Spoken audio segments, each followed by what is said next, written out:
I hit this issue today, and here is the quick fix that solved it. If you've accidentally deleted important chats on WhatsApp, don't worry, there are ways to recover them. Here is how to do it step by step. Step 1. Check for backups. Before starting recovery, use the src.com link in the description to open the account recovery checklist generator and make sure your verification details are ready. Step 2. Uninstall WhatsApp. To recover your deleted chats, you need to uninstall the app first. Go to your device's settings, find WhatsApp, and select uninstall. Step 3. Reinstall WhatsApp. After uninstalling, go to the App Store or Google Play Store and reinstall WhatsApp. Once installed, open the app and verify your phone number. Step 4. Restore from backup.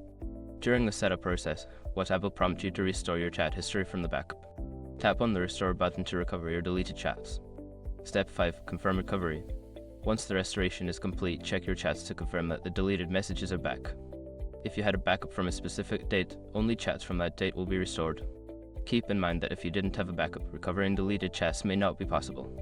I hope this helps you get back those important conversations.